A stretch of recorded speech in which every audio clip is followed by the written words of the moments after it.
Hi, everybody.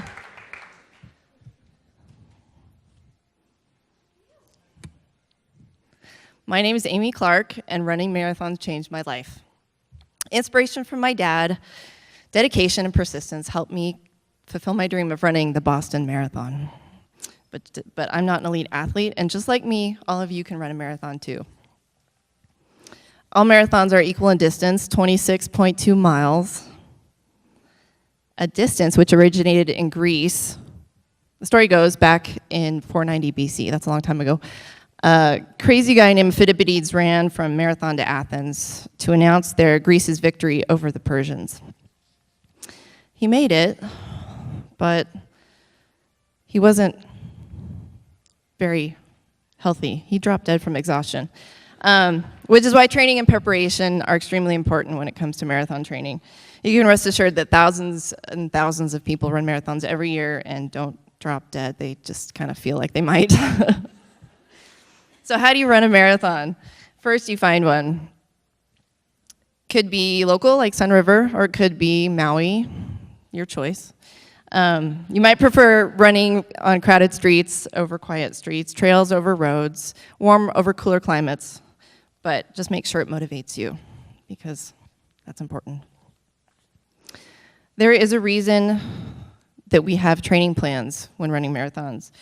Usually, prior to your marathon, you have to run about 21 miles at the longest. It's 16 weeks, that's how I started, and I finished. Sorry. But there's a reason I didn't run 26 miles prior to training, or to my marathon. It was because it's not necessary. Usually your training plan will have about 21 miles at the max, but the last 6 miles of a marathon are really painful, and it's not fun to experience beforehand.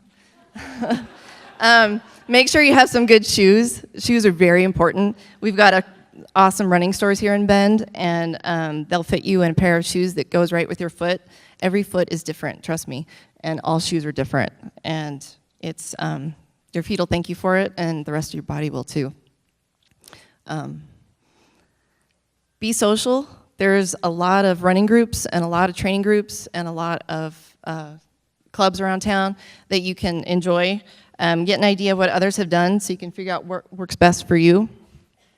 Especially all runners are pretty darn nice, especially these two. So don't be afraid to join in the fun. We have some good times.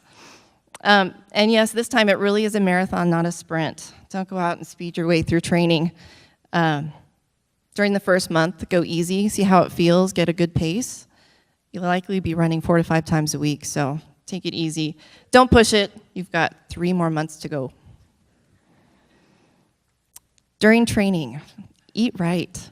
You might notice that pepperoni pizza the night before derailed your run and derailed your gut too.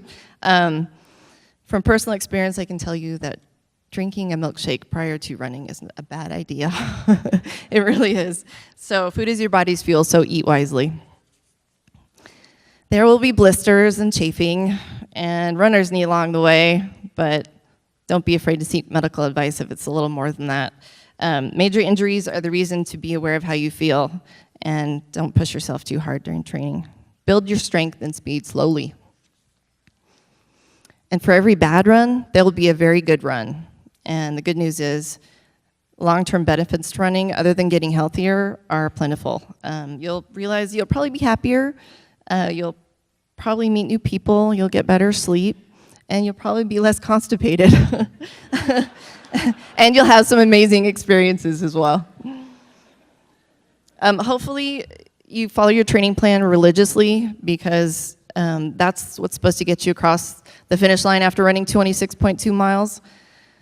But you probably don't want to mess with it too much, and life happens, and so you'll probably just plan on missing a few runs.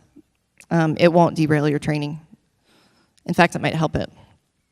Try to run a race beforehand. There's a lot of them around town.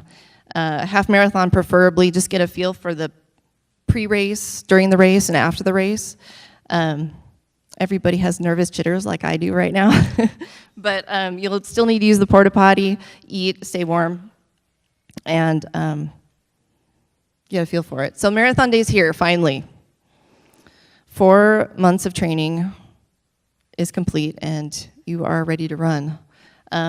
People around you are wearing trash bags, trying to stay warm, standing in long lines at the porta potty,